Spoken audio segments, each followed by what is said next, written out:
Então, na minha opinião, hoje, nós estamos vivendo uma ditadura de esquerda. Então, nós temos que mudar o rumo. Na minha opinião, a única alternativa que nós temos é Bolsonaro. Não existe nenhum outro candidato a presidente que você poderia confiar. Nenhum outro. Eu não vejo nenhum outro. Bolsonaro vai resolver o problema? Não acredito. Eu só acho que é hora de a gente mudar o caminho, mudar o rumo, né? E nessa mudança de rumo, pode ser que a gente obtenha algum sucesso, algum resultado legal.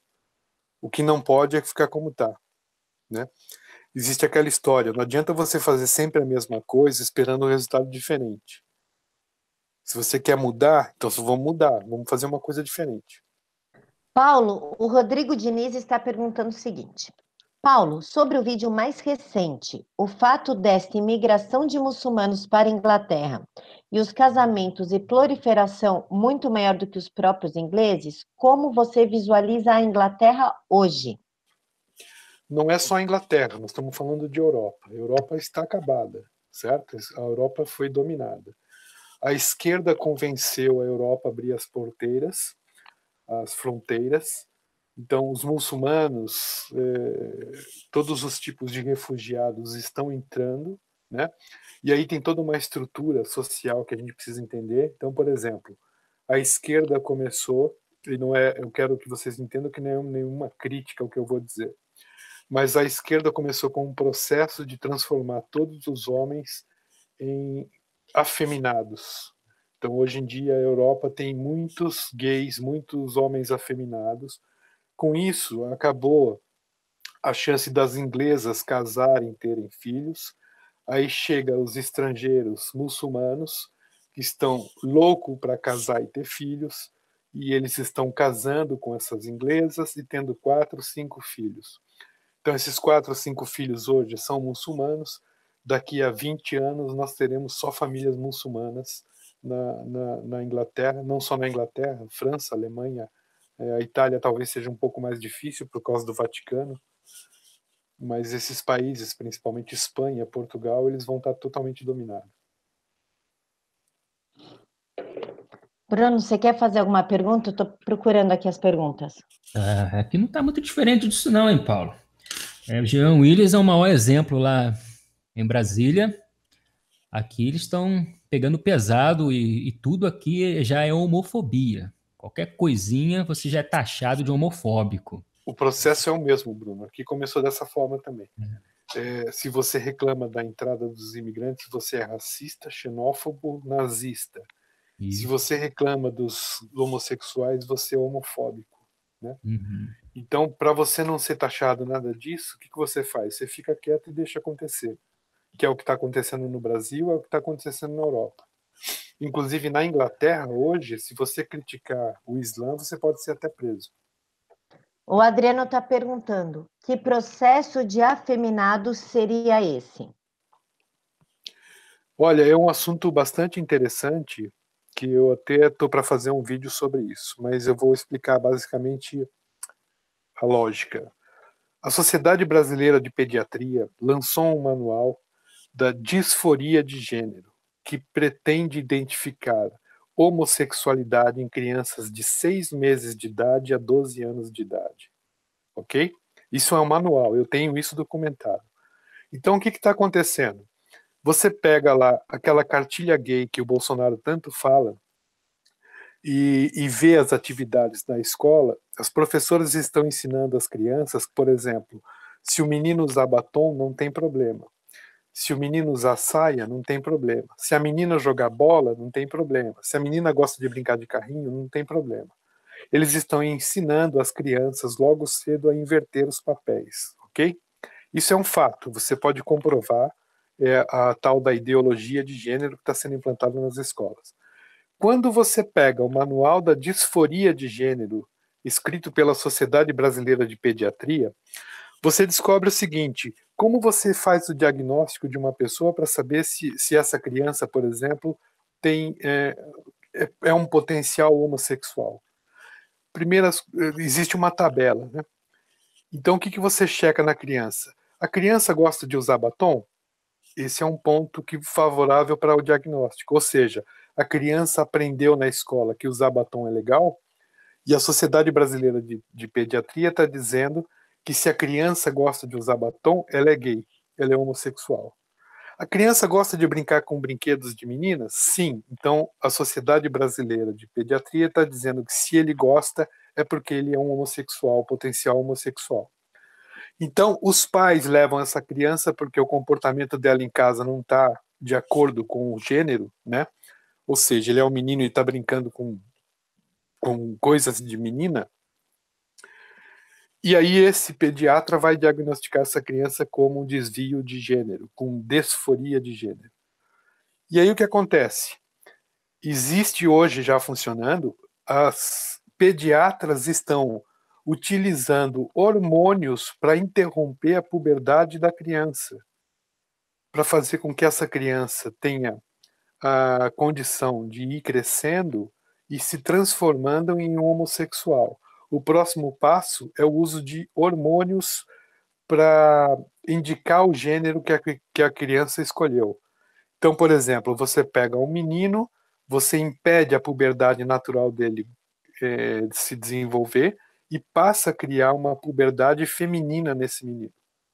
Até você vai levando nessa situação, ele tem tratamento psicológico, tem tudo isso, até que chega num ponto em que aos 18 anos, aos 21 anos, ele pode escolher pela troca de sexo.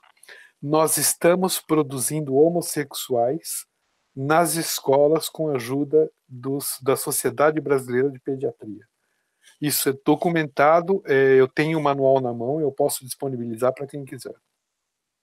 O Rian pergunta: a União Europeia não estaria por trás de toda a desgraça da Europa?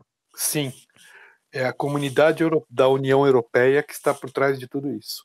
Ela está sendo comandada por esquerdistas e é ela que dita as regras. Por isso, vocês já devem ter ouvido falar no Brexit, né? É uma tentativa da Inglaterra escapar da comunidade europeia e impedir o crescimento dessas idiotices que eles estão implantando na Europa. Paulo, quem foi? Aqui, Sebastião. Existe alguma chance de reverter essa islamização? Não, não existe mais. Quem que perguntou aqui da Polônia? Vegeta Príncipe. E a Polônia vai cair também? A Polônia está resistindo bastante. Eu acho difícil eles entrarem nesse momento, nesse Maria vai com as outras que está acontecendo na Europa. A Polônia tem resistido bravamente. É um país que está lutando forte contra isso. Ô, Bruno, faz um Oi. favor para mim, lê aqui as perguntas, que eu vou ver aqui o Renan rapidinho, por favor. Paulo, meu filho tá com 39 de febre. Eu só vou dar o remédio para ele e já volto, tá? Tem problema, vamos continuando. Tá. Obrigada. Eu quero falar com o Paulo. O Paulo tem canal, né? No YouTube. Eu estou vendo aqui agora. São 36 mil inscritos. Eu estou aqui no seu canal agora. Na capa está tráfico de órgãos no Brasil, o que a máfia não quer que você saiba. No seu canal, Paulo, você trata quais são a pauta do seu canal? Envolve política, assuntos variados? Qual o tema assim, principal do seu canal e o que você envolve assim, em geral no canal? Bom, vamos lá. Eu criei meu canal em 2007, 2008, se eu não me engano, com o objetivo de eu gravar vídeos quase que diários sobre o que estava acontecendo no meu caso. Eu tinha pouquíssima visibilidade, ninguém acessava, quase era, sei lá, 1000 views por vídeo, nem isso. E esse ano eu fiz um vídeo no caso da Marielle, depois do que aconteceu com a Marielle, e que esse vídeo teve 1,5 milhão de visualizações e foi proibido no Brasil. Hoje ele está no meu canal, mas você só consegue assistir se estiver fora do país. E a partir daí as pessoas começaram a querer saber de mim minha posição em relação a vários assuntos, né? Eu não sou especialista em nada, não estou aqui para ditar regras para ninguém, eu só estou respondendo aquilo que me perguntaram. Então eles pediram a minha opinião e eu tenho feito vídeos dando a minha opinião. Certo. Agora, lá no meu canal tem todas as reportagens dos últimos anos sobre o caso, né? Eu reparei. E eu percebi que está muito ligado mais ao PSDB.